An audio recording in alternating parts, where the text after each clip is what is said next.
늘 기도 드리세. 참 믿고 의지하면서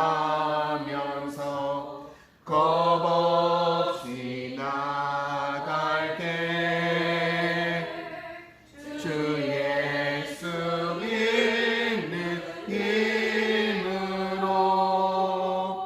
온 세상이 이기네. 믿음이 이기네. 믿음이 이기네. 주 예수를 믿으니 온 세상이 이기네. 끝까지 이긴 사람은 흰 옷을 입히고 또 영생 복을 주시니 참 기쁜 일세. 이 어두운 세상 지나서 저 천성 가도록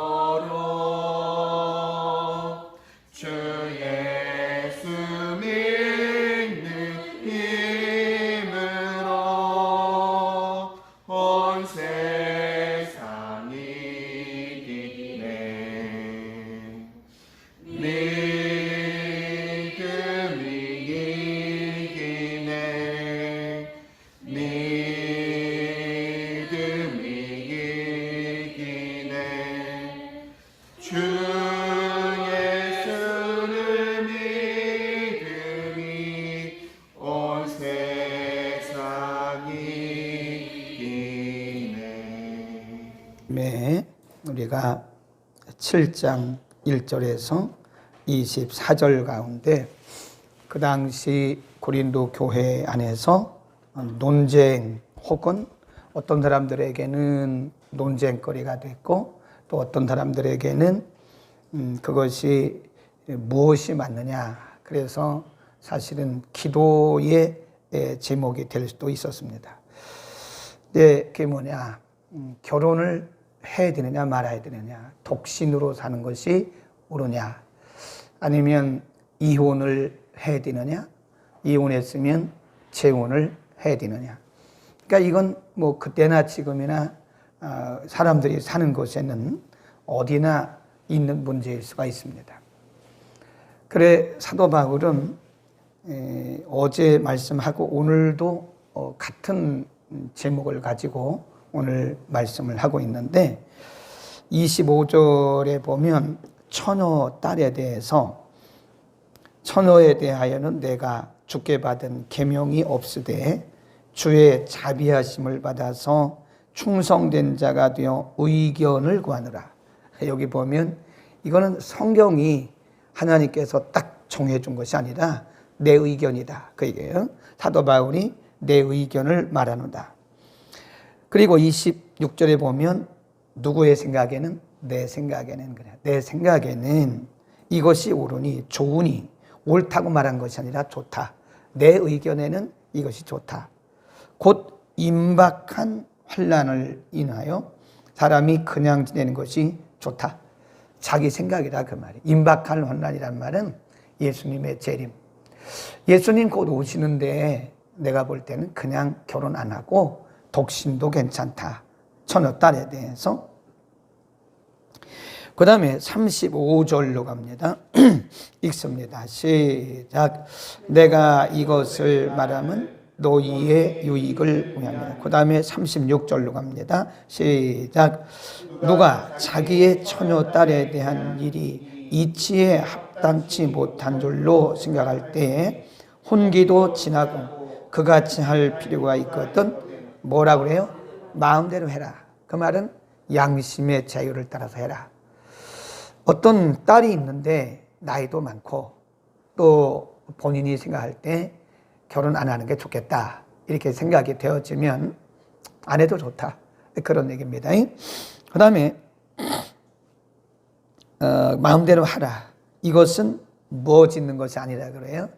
죄 짓는 것이 아니니라 그래. 혼인하게 하라. 37 시작. 그러나 그 마음을 굳게 한 고로 부득이 없고 자기 뜻대로 할 권리가 있어서 그 처녀딸을 머물러 두기를 마음에 작정하여도 잘하는 것이니라. 38 그러므로 처녀딸을 시집 보내는 것도 잘하는 것이거니와 시집 보내지 아니하는 자가 더 잘하는 것이다. 거기 보면 사도 바울은 자기의 경우를 볼 때에 결혼이 늦었거나 또 결혼하지 원치 않으면 뭐 죄 짓는 거 아니다. 결혼 안 한다고 그래 죄 짓는 거 아니고 내가 볼 때 그냥 지내는 것도 잘하는 거다. 이렇게 얘기를 하고 있고요. 그 다음에 38, 39 38절 시작. 그러므로 처녀딸을 시집 보내는 자도 잘하거니와 시집 보내지 아니하는 자가 더 잘하는 것이니라. 보면 뭐 시집을 가도 죄 짓는 것도 아니고 장가를 가도 죄 짓는 것도 아니다. 그러니까 독신의 문제는 본인이 하나님께서 정해주신 대로 해라. 마음의 양심의 자유를 따라 해라. 그 다음에 재혼의 문제입니다. 27절입니다. 27 시작. 내가 아내에게 매었느냐? 노이기를 구하지 말라. 아내에게 놓였느냐? 아내를 구하지 말라. 그러니까 이미 이혼한 상태에 있는 사람들은 뭐 굳이 재혼을 할 필요가 있겠느냐? 뭐 굳이 뭐 재혼을 뭐라 하느냐? 이제 그런 얘기고요. 그러나 28절 보세요. 시작.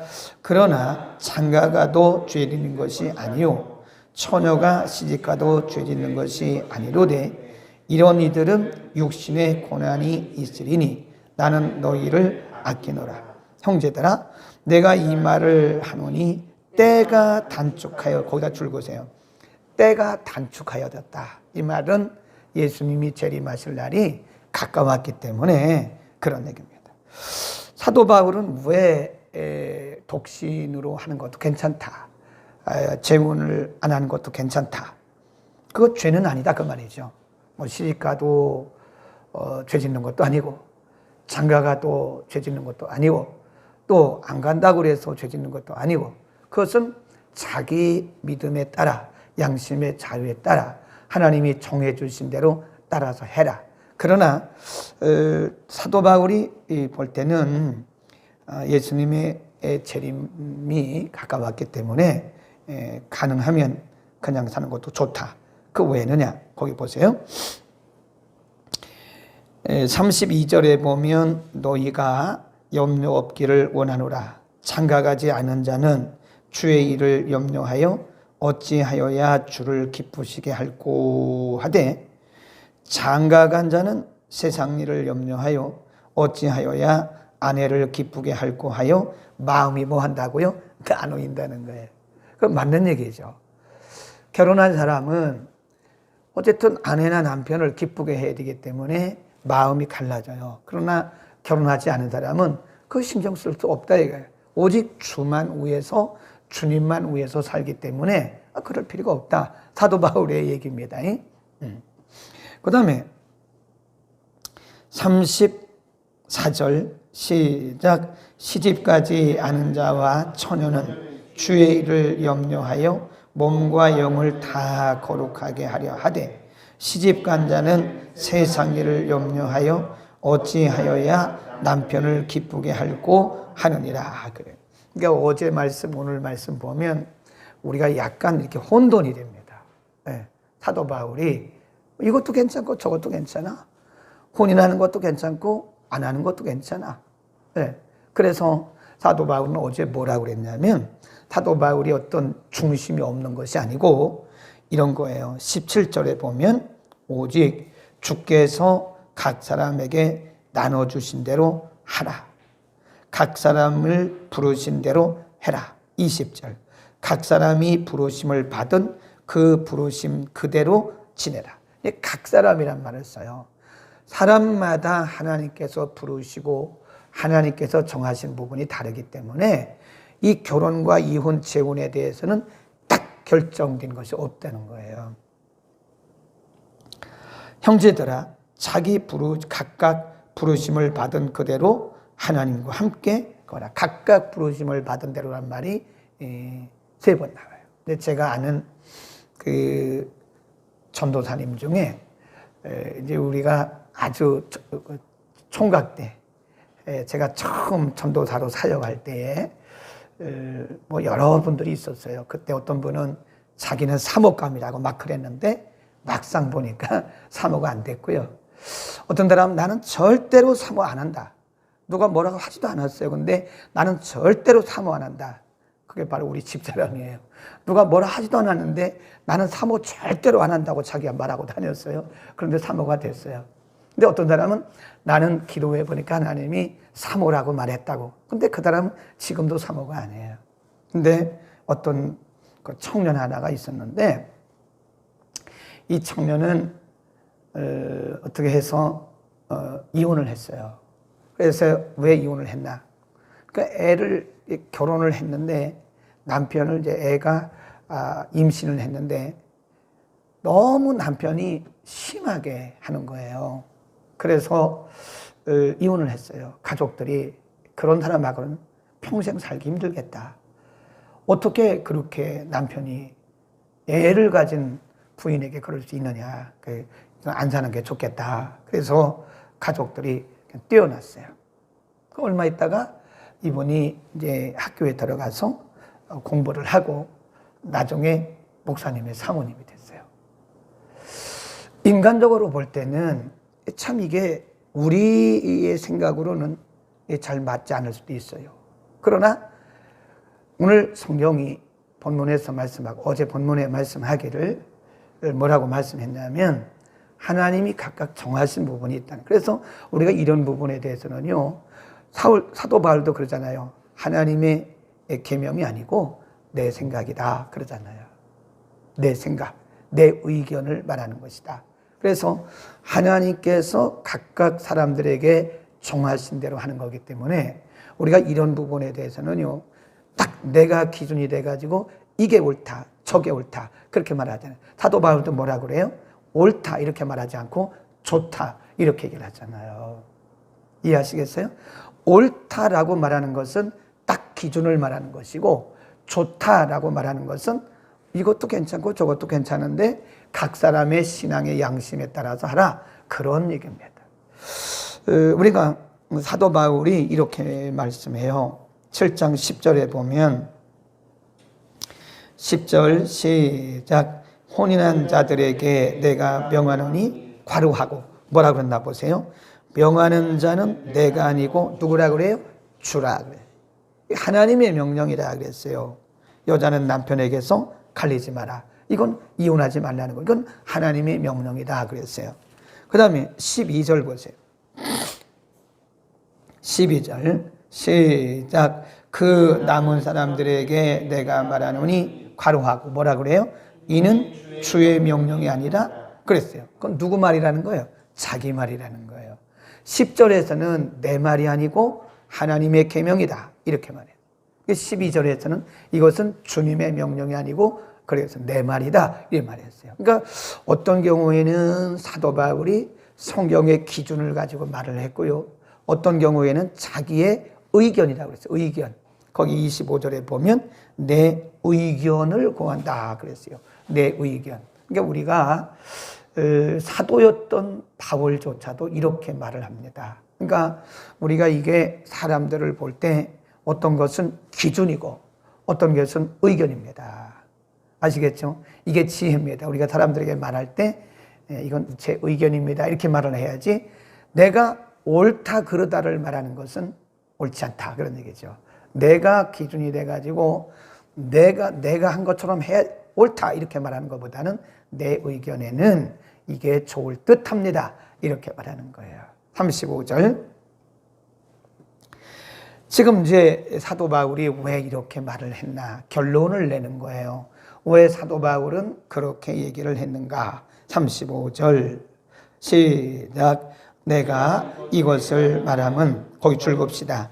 너희의 유익을 위함이라 그랬어요. 너희의 유익을 위함이요. 너희에게 뭘 놓으려?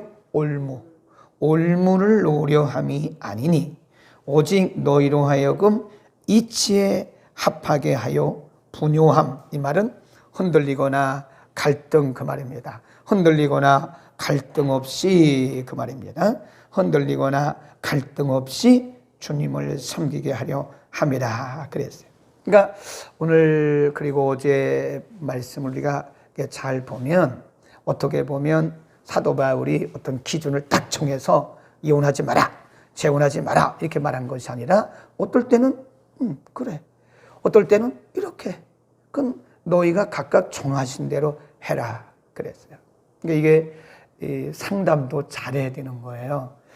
그래서 저는 어렸을 때가 아니고 젊었을 때 상담할 때는 거의 지시적인 상담을 많이 했던 것 같아요. 그래서 이렇게 하시는데 나중에 보니까 그 지시적인 방법은 성경적이지 않아요. 어떤 때는 지시하는 것도 좋지만 비지시적인 상담을 해요. 들어줍니다. 들어주고 어떻게 집사님 생각은 어떠세요? 이게 좋을 것 같다고. 그러면 그래 믿음대로 하세요. 이렇게 말을 해주는 게 맞다고 생각을 해요. 그러니까 전에 옛날에 어떤 분이 그 이혼의 문제를 가지고 상담을 했어요. 저하고 한 게 아니고 저하고 했을 때는 제가 성경을 말해줬어요. 성경을. 이혼은 성경이 아닙니다. 이렇게 말을 했어요. 그리고 당시 상황을 볼 때도 이혼보다는 어쨌든 같이 사는 게 좋다 생각을 했어요. 그래서 저는 거기까지만 얘기하고 성경입니다. 성경은 이렇게 말했습니다. 라고 했는데 이분이 또 다른 분에게 가서 이제 상담을 했는가 봐요. 그러니까 그분은 당장 이혼하세요. 그랬다는 거예요. 나 같으면 이혼하겠습니다. 그래서 이분이 이혼을 바로 해버렸어요. 제가 나중에 알았어요. 그리고 왜 저렇게 했을까 생각을 했는데 시간이 지나고 나니까 누가 옳다 그러다를 말을 못 하겠더라고요. 그건 그분에게 하나님께서 정하신 부분이기 때문에 성경의 기준은 있지만 그 사람의 상황이 있다는 거예요. 그래서 이 상담도 잘해야 되겠구나. 그래서 내가 이제 나이가 든 후에는 지시적 상담을 잘 안 해요. 그냥 어떻게 집사님은 또 생각하세요? 그러면 믿음대로 하세요. 옛날 같으면 그렇게 안 하죠. 그거 틀렸습니다. 그거 그렇게 하는 거 아닙니다. 이렇게 말했는데 그거보다는 각 개인이 성령의 인도를 받아서 물론 전혀 성경을 벗어날 때는 말을 해줘야 돼요. 그건 아닙니다. 그건 아닌 것 같습니다. 라고 말을 해줘야 돼요. 그러나 성경의 테두리 안에 있을 때는 우리가 본인이 성령의 인도를 받고 기도하는 것이다. 단 제가 오늘 말씀드리려고 하는 것은 세 가지예요. 첫째, 어떤 것을 우리가 결정을 하든 그것은 첫째가 뭐예요? 하나님의 영광이 되어야 됩니다. 우리가 무슨 일을 하든지 이 결정을 하든 저 결정을 하든 우리가 결정하는 데 있어서 세 가지 중요한 기준이 있는데 첫 번째가 뭐예요? 하나님의 영광이 되느냐 이거예요. 하나님의 영광이 되면 하라 이거예요. 뭐든지 하라 이거예요. 그 영어로 그걸 뭐라고 하냐면 whatever you do 그럽니다. 당신이 무엇을 하든 whatever you do. 당신이 무엇을 하든 첫 번째 기준은 뭐예요? 하나님의 영광. 하나님의 영광이 되면 하십시오. 두 번째, 이웃의 유익입니다. 내가 이 일을 함으로써 내 양심의 자유를 따라서 하는데 무엇을 하든지 이웃에게, 다른 지체들에게 아니면 우리의 공동체 안에 유익이 되느냐? 유익이 되면 해야 되죠. 그러나 유익이 되지 않을 때는 아무리 내가 옳다고 생각돼도 안 하는 것이 성숙한 사람입니다. 아멘. 근데 우리는 성숙하지 못한 경우가 굉장히 많습니다. 상대방을 생각을 안 해요. 그리고 공동체를 생각을 안 해요. 성숙하지 않은 사람입니다. 성숙한 사람들은 내가 아무리 좋아도 공동체에 유익이 되지 않을 때는 이거를 절제합니다. 그리고 포기해요. 성숙하지 않은 사람은 내가 좋으면 합니다. 그냥 내가 좋으면 뭐 공동체 유익이 되든 안 되든 상관하지 않아요. 성숙하지 않은 사람은 다른 사람에게 유익이 되든 안 되든 그거 상관하지 않습니다. 내가 좋으면 그것이 하나님의 뜻이다. 그래서 제가 늘 하는 얘기가 하나님의 뜻이란 말을 함부로 하지 말라는 거예요. 저도 그렇고 많은 경우에 보면 하나님의 뜻이라고 말했는데 아닌 경우가 허다합니다. 내 생각이었고 내 감정이었어요. 시간이 지나고 나서 보니까 하나님의 뜻이 아니었어요. 근데 우리는 하나님의 뜻이란 말을 자주 합니다. 하나님의 뜻은 어떤 기준에서 봐야 돼요? 첫째, 하나님께 영광이 되면 하나님의 뜻이죠. 둘째, 우리의 공동체와 다른 이웃들에게, 다른 지체들에게 유익이 되면 하나님의 뜻이죠. 그 다음에 세 번째, 마지막, 어떤 기준으로 우리가 그것을 결정을 할 수 있을까? 복음의 진보입니다. 복음의 진보가 되면 하나님의 뜻이에요. 근데 복음의 진보가 되지 않으면 그것은 아무리 하나님의 뜻인 것처럼 보여도 그건 아닐 수도 있고 아닐 수가 있고 또 그 일을 해서는 안 돼요. 복음의 진보를 가로막는 것은 그건 하나님의 뜻이 아닐 가능성이 큽니다. 그러니까 하나님의 뜻이란 말을 우리가 너무 자주 남발하거나 아전인수격으로 내 입장에서 보고 하나님의 뜻이란 말을 해서도 안 돼요. 네, 말을 하잖아요. 아멘. 그러니까 우리가 항상 하나님의 뜻이냐 아니냐, 그리고 내가 이것을 할 거냐 말 것이냐고 하는 기준은 꼭 세 가지, 물론 그 더 이상도 있을 수 있는데 크게 볼 때는 세 가지 정도의 그 범주 안에서 우리가 생각을 하면 좋겠다. 첫째 뭐예요? 하나님의 영광이 되느냐? 하세요. 하나님의 영광이 되어진다고 믿는다면 하세요. 그러나 하나님의 영광이 되지 않는다고 생각되어지면 하지 마세요. 무슨 일도 하지 마세요. 그 다음에 두 번째는 뭐예요? 공동체, 이 교회 공동체, 가정 공동체, 또 다른 사람들에게 유익이 될 거냐 안 될 것이냐를 항상 생각해야 돼요. 우리가 물을 테스트를 하는데 이 물을 마셔보고 테스트하지 않아요. 물이 좋네? 이것은 자기 주관적인 거죠. 주관적인 거기 때문에 그건 그 사람에게 맞을 수도 있고 안 맞을 수도 있는 거예요. 자기에게는 맞지만 다른 사람에게 안 맞을 수 있어요. 그래서 이 물이 좋은 물이냐 좋지 않은 물이냐를 할 때는요, 리트머스 시험지를 갖다 꽂아요. 그 객관적인 거예요. 우린 그거를 객관적이라 그러는 겁니다. 이거를 마시고 내가 평가하는 것은 뭐라 그래요? 주관적. 네. 건강한 사람은 이 물을 마시고 물 좋다. 이 물을 싫어하는 사람은 물이 쓰네 이렇게 말할 수 있단 말이에요. 그러나 이 물을 쓴 건 아니거든요. 그건 자기 주관이란 말이에요. 그러나 여기에다가 이렇게 리트머스 시험지를 딱 꽂아.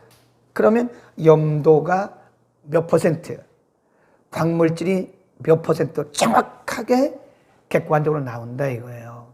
그러니까 그 기준이 그겁니다. 그러니까 내 주관적으로 막 그렇게 말하지 말고 우리의 공동체에 도움이 되느냐, 유익이 되느냐, 다른 지체들에게 유익이 되느냐 하는 거를 항상 생각하라 이거예요. 아멘. 오늘 굉장히 중요한 얘기를 하는데 집에서는 아멘을 하는데 여기서는 아멘을 잘 안 하시네. 굉장히 중요한. 그 다음에 세 번째 뭐라고 그랬어요? 복음의 진보. 우리가 복음을 위해서 살아가는 사람들인데 복음의 진보를 가로막으면 내 생각에 그 일이 아무리 선하게 보이고 아무리 착하게 보여도 그건 아닌 거예요. 복음의 진보를 이루지 않는 것은 옳은 게 아닙니다. 복음의 진보를 이루어야 되는 거예요. 굉장히 중요한. 우리는 사나 죽으나 복음 위에 사는 사람들이에요. 아멘. 우리는 오늘도 하나님께서 오늘 우리에게 왜 건강 주셨는가? 왜 볼 수 있게 하셨는가? 오늘 목이 풀렸죠. 3일 동안 목이 잠기니까 너무 답답하더라고요. 목이 딱 풀리니까 얼마나 좋은지 몰라요. 완전하게 풀리진 않았지만 피곤하거나 그러면 약간. 근데 하나님이 이렇게 목을 풀어주신 것도 복음 전하라는 거예요. 우리에게 먹을 거 주시는 것도 복음 전하라는 거예요. 우리에게 이렇게 평화 주신 것도 복음 전하라는 거예요. 우리는 오늘도 복음의 진보를 이루어야 되는 거예요. 복음의 진보를 가로막는다면 어떤 일도 하지 마십시오. 아멘. 그 사람이 성숙한 사람이에요. 내가 좋다고 다 하는 사람, 그건 성숙한 사람 아닙니다. 내가 싫다고 안 하는 사람, 그것도 성숙한 사람 아니에요. 내가 싫어도 복음의 진보를 위해서라면 기꺼이 해야 되는 거.